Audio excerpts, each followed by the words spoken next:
Que realmente a ciência é uma atividade que requer uma rotina de trabalho, muita disciplina, muita dedicação, não tem nada de ficar esperando cair a maçã na cabeça. Se você se dispõe a começar aquela caminhada, você tem que saber que você vai ter que ter fôlego para andar até o final, porque se você parar pelo caminho, você não chega ao objetivo final. É um bocado de trabalho, mas é a minha vida.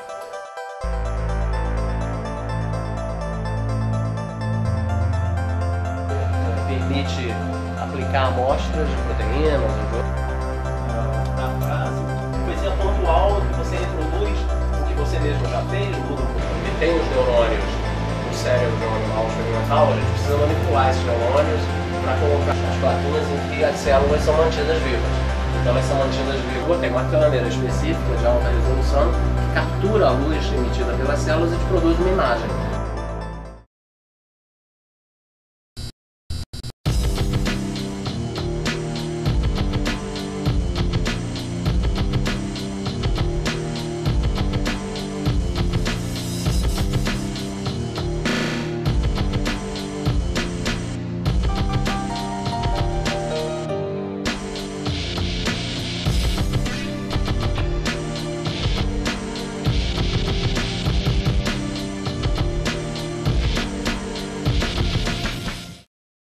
Talvez a recordação mais precoce que eu tenho de querer trabalhar em ciência é de quando eu ainda era bem pequeno.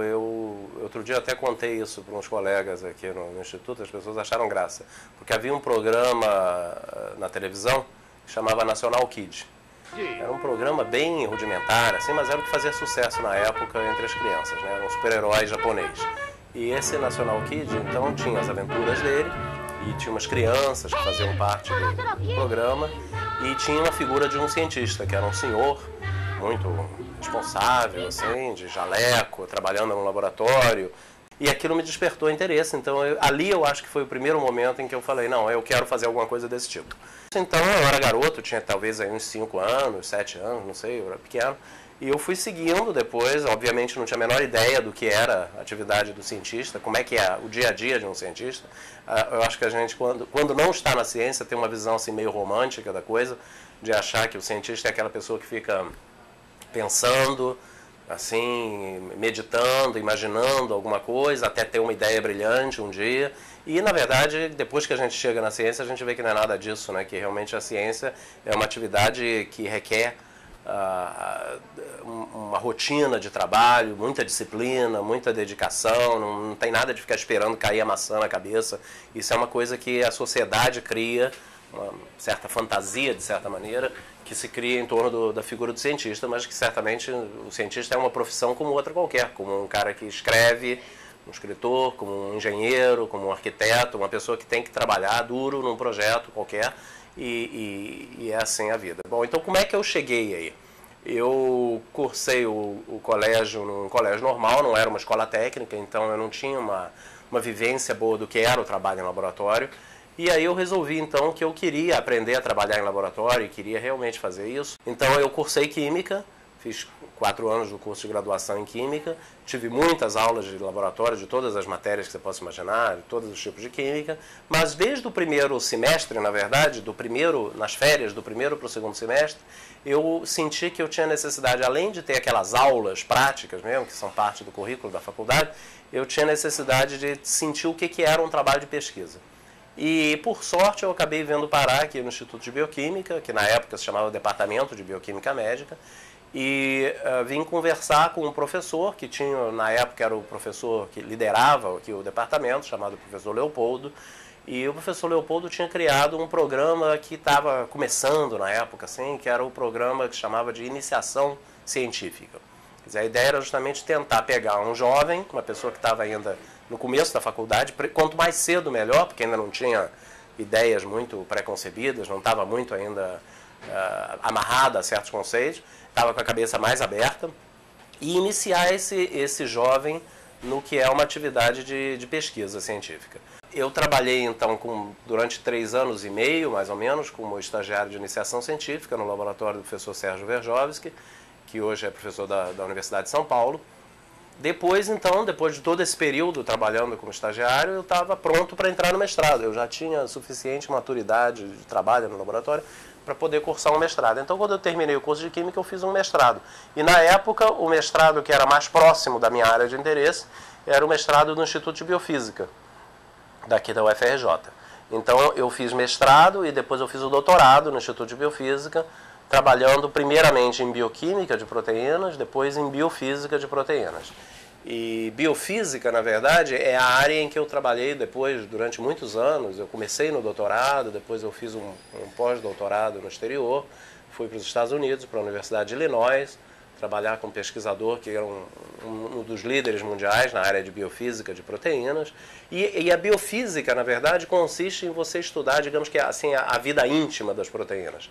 Quer dizer, as proteínas são moléculas importantes para o ser humano, são componentes assim, importantíssimos das células, e a gente conhece as proteínas porque a gente sabe que a gente precisa comer proteína, comer carne, comer proteína de alguma espécie, ou carne ou vegetal, enfim, mas proteína de alguma forma. E para entender como é que elas funcionam, a gente precisa estudar em detalhe as moléculas das proteínas. Então isso era o que eu fazia, aplicando vários tipos de técnicas, era um estudo bem microscópico, digamos, de como que as proteínas funcionam, né? Então, depois eu voltei para o Brasil, depois do meu pós-doutorado, e eu, um pouquinho antes do pós-doutorado, eu tinha feito concurso aqui para a UFRJ e tinha passado como professor aqui para o Departamento de Bioquímica Médica, professor adjunto na época. Aí eu voltei, então, no meu pós-doutorado e comecei a montar o meu laboratório. Então, agora, ao invés de ser um aluno no laboratório de um outro pesquisador, eu passei a ter o meu próprio laboratório. Era um espaço bem pequenininho na época, tinha pouquinhos estudantes, mas eram os estudantes que trabalhavam diretamente comigo. Então foi uma época, assim, eu acho que de muita alegria, mas um desafio muito grande também. Porque você começar a montar um grupo de pesquisa, quer dizer, você não ser mais a pessoa que colabora em um grupo de pesquisa de outra pessoa, mas você ser o responsável por um grupo de pesquisa é um desafio grande. É uma coisa porque isso requer que você obtenha financiamento para as suas pesquisas, que você consiga comprar os equipamentos de que você vai precisar para fazer a pesquisa, todos os reagentes, todos os materiais que você precisa para fazer aqueles projetos que você quer fazer. Você tem que orientar os estudantes, quer dizer, começar a ensiná-los a trabalhar da maneira necessária para atingir os objetivos do projeto. E em 1999, então, eu fui meio que convidado aqui pelo Instituto a prestar o concurso para virar professor titular, que é, assim, digamos que o ponto máximo da carreira acadêmica, né, do professor. Então, eu fiquei, assim, novamente, diante de um grande desafio, porque eu era muito novo e prestar um concurso para titular é uma coisa que normalmente eu imaginava acontecendo na minha vida num momento mais tardio, quando eu fosse mais velho, já tivesse mais experiência acumulada, mas os meus colegas aqui acharam que era o momento. Então eu fiquei num primeiro momento meio assustado, mas depois encarei o desafio também com otimismo e foi tudo bem. Então eu acho que foi uma coisa muito boa para mim, porque me deu um impulso, me deu um ânimo novo perceber que os meus pares, os meus colegas achavam que eu estava pronto para atingir essa posição de titular, ainda bastante novo, eu tinha 35 anos de idade. Então hoje em dia são, acho que um pouco mais de 40 pessoas no laboratório, dentre estudantes de iniciação científica, que como eu estão começando as carreiras deles, então estão querendo descobrir o que é ciência, saber se querem trabalhar em ciência, se isso é a praia deles, digamos, ou se não. E tem vários alunos de mestrado, tem vários alunos de doutorado, alguns alunos de pós-doutorado, que são pessoas que já fizeram o doutorado e que estão buscando um treinamento avançado na nossa linha de pesquisa, e alguns professores mais jovens que colaboram conosco, que meio que vivem aqui dentro do laboratório, orientam seus alunos aqui, que ainda não têm os seus grupos de pesquisa ainda isolados, independentes, então convivemos aqui juntos. Então é uma comunidade de 40 e poucas pessoas, então é bastante gente. Na verdade o laboratório foi crescendo, eu comecei 2 ou 3 salas adiante, e depois a gente veio se expandindo, cresceu para cá e cresceu também para o subsolo aqui do prédio, onde não havia salas havia salas de aula, não havia salas de laboratório de pesquisa, mas depois a gente foi forçado pela necessidade de expansão do Instituto a ocupar algumas dessas áreas com laboratórios de pesquisa. Então, o laboratório hoje se divide em 2 andares, uma parte aqui e uma parte, que é aqui no 2º andar, e uma parte no subsolo do prédio, onde a gente faz outra parte do trabalho que a gente desenvolve. Você elimina a coisa, então a gente observa. Então, a principal linha de pesquisa do nosso grupo é na doença de Alzheimer. Existem algumas outras coisas que a gente está fazendo, tem alguns trabalhos que visam entender alguns aspectos da esquizofrenia, em colaboração com outro professor do Instituto de Ciências Biomédicas, um outro projeto que visa investigar alguns aspectos do trauma, quer dizer, o que acontece com o cérebro quando você sofre, por exemplo, uma pancada ou um acidente, que também é em colaboração com outro professor do Instituto de Ciências Biomédicas, mas aqui o nosso grupo mesmo, digamos, o miolo, o coração do laboratório, é em torno da doença de Alzheimer. E a doença de Alzheimer ela é uma doença que afeta, como muita gente sabe, principalmente os idosos. Não é impossível você ter uma pessoa de 40 e poucos anos com doença de Alzheimer, mas é raro. São relativamente raros esses casos, e esses são os casos assim, familiares. A maior parte das pessoas afetadas pela doença são pessoas já mais idosas, acima dos 65 anos de idade. E é uma doença muito prevalente, tem uma incidência muito grande. Hoje em dia se sabe que a doença de Alzheimer afeta cerca de 10% das pessoas acima dos 65, cerca de 25% das pessoas acima dos 75 anos de idade e até 50%, quer dizer, 1 em cada 2 pessoas acima dos 85 anos pode desenvolver a doença de Alzheimer. Então é uma doença associada ao envelhecimento. Não é causada pelo envelhecimento, porque você pode perfeitamente envelhecer saudavelmente, quer dizer, com o cérebro muito saudável, mas é uma doença que está frequentemente muito associada ao envelhecimento. O que a gente faz é trabalhar com diversos tipos de modelos da doença. Desde modelos que são células isoladas, quer dizer, a gente isola os neurônios, que são as células do cérebro, e trabalha com eles em laboratório, isoladamente. Esses neurônios podem viver aí até 3, 4 semanas numa plaquinha de plástico, em que a gente dá uma comidinha adequada a eles, mantém eles nutridos, em temperatura controlada, com tudo direitinho, e eles vivem ali aparentemente satisfeitos durante algumas semanas. E, finalmente, a última parte do trabalho que a gente faz aqui é realmente com material já humano, que são amostras de tecido cerebral humano, seja pós-mortem, quer dizer, após a morte do indivíduo, a família dá o consentimento para que parte desse cérebro seja utilizada para pesquisas, ou mesmo material retirado de pacientes que são submetidos a cirurgias no cérebro. Existem casos aqui na universidade de pacientes que sofrem de epilepsia, que precisam sofrer uma cirurgia para retirar o foco que está causando o problema da epilepsia. E então existe a possibilidade de que parte do material que seria jogado fora possa vir para um laboratório de pesquisa. Então esses pacientes também são antes consultados, pergunta-se a eles se eles aceitam, se eles gostariam de participar de um estudo desse tipo.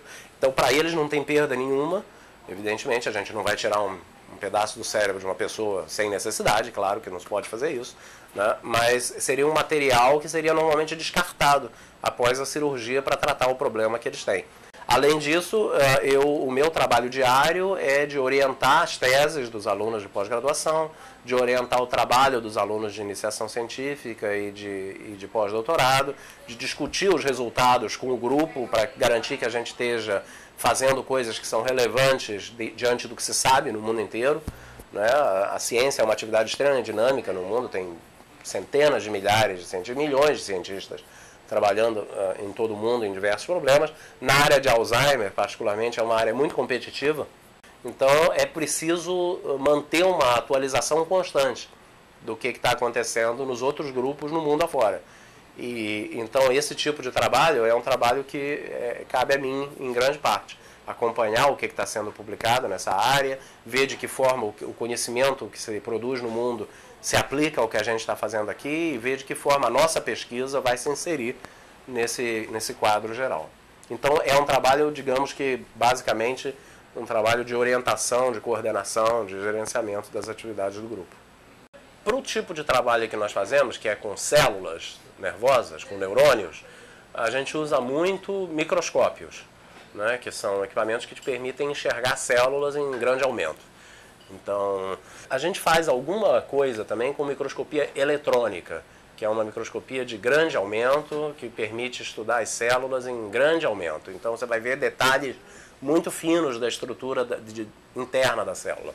Mas isso, necessariamente, para usar um microscópio eletrônico, você tem que trabalhar com uma célula morta. Essa célula tem que estar, como a gente chama, fixada, quer dizer, ela estava viva e você joga um reagente que meio que congela a célula. É como se você tirasse uma foto instantânea da célula naquele determinado momento da vida dela. E depois, então, você vai para o microscópio para olhar como é que a célula estava naquele momento. Isso é importante, é bom, mas não é a única ferramenta que a gente tem. A gente usa muito também um tipo de microscopia que se chama microscopia de fluorescência, que é uma microscopia baseada no uso de luz. Então a gente ilumina as nossas células, que estão lá numa plaquinha de vidro, você cola as células naquela plaquinha de vidro, elas grudam ali, naturalmente, elas grudam, aderem, e você então ilumina aquelas células com luz de diferentes cores e vê a emissão da luz em diferentes cores também. E com isso você consegue entender muita coisa do funcionamento da célula, dá para fazer inclusive isso com células vivas. Então, os equipamentos do laboratório são todos de uso geral, liberado para todos os alunos.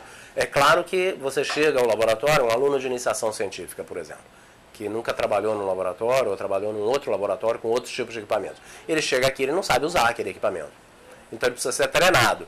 E usualmente o treinamento mais imediato do aluno, que não está treinado num determinado equipamento, é feito pelos colegas e pelos alunos mais avançados do laboratório. Então os alunos de doutorado, por exemplo, supervisionam o trabalho um pouco dos alunos de mestrado e, por sua vez, supervisionam o trabalho dos alunos de iniciação científica.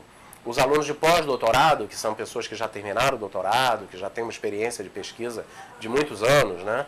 Se você conta aí que tipicamente uma pessoa faz um doutorado em 4 anos, um mestrado em 2 anos, então essa pessoa tem mais de 6 anos de formada trabalhando em laboratório. Às vezes tem 8, 10 anos, contando o tempo da iniciação científica.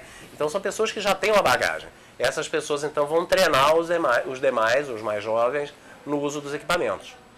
A vida do cientista, como eu disse, é uma vida de muita determinação. Se você não tiver muito determinado a perseguir os objetivos que você se propõe, você desiste pelo caminho, porque não é uma atividade que te dê, ao fim do dia, a gratificação de um projeto concluído. Um projeto científico que se inicia hoje, tipicamente vai terminar daqui a 3, 4 anos. Se der muita sorte, se tudo correr muito bem, talvez 2 anos. Não menos do que isso, na nossa área de trabalho. Então, se você se dispõe a começar aquela caminhada, você tem que saber que você vai ter que ter fôlego para andar até o final, porque se você parar pelo caminho, você não chega ao objetivo final. É uma gratificação muito grande quando você consegue sentir que o teu trabalho contribuiu para o entendimento de um problema que ninguém entendia antes. Então, trabalhar em ciência é algo que exige do pesquisador muita disciplina, né, muito rigor. Você não pode descuidar dos detalhes, você tem que estar sempre muito atento aos detalhes, porque os pequenos detalhes que talvez não pareçam assim tão importantes podem alterar consideravelmente o resultado final do teu experimento. Então você tem que ter uma disciplina de trabalho, tentar fazer tudo de uma forma reprodutível, quer dizer, da forma como você faz hoje, você vai fazer semana que vem, daqui a 2 semanas, para tentar evitar variações aí que acabem comprometendo o resultado do projeto.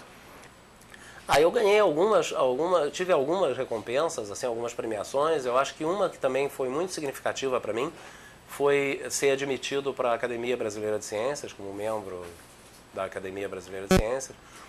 Outra premiação que eu achei muito legal foi a premiação da Ordem do Mérito Científico Nacional, que é uma ordem presidida pelo Presidente da República. E fora, no exterior, eu recebi algumas premiações que foram importantes. Por exemplo, uma premiação da Fundação Guggenheim, que acho que foi em 2001, que eu ganhei um prêmio de pesquisa da Fundação Guggenheim e apoia as artes, apoia o cinema, apoia as ciências políticas e as ciências naturais também, como é o caso do trabalho que a gente faz. Então foi uma coisa que eu gostei. Outra que foi um auxílio, um apoio financeiro que eu retive por 10 anos de um instituto muito importante nos Estados Unidos, que é um instituto de pesquisa chamado Instituto Howard Hughes, que foi criado por um milionário americano chamado Howard Hughes. E eu, durante 10 anos, o trabalho aqui do laboratório foi financiado por esse instituto. Eu acho que essas são pequenas recompensas ou pequenos reconhecimentos que o cientista recebe ao longo da vida. Enfim, é um bocado de trabalho, mas é a minha vida. Eu acho que é o que eu escolhi para mim desde garoto. Eu imaginava que eu ia querer virar cientista e acabei virando e descobri que era isso mesmo. Felizmente não me arrependi, não descobri que eu estava na praia errada.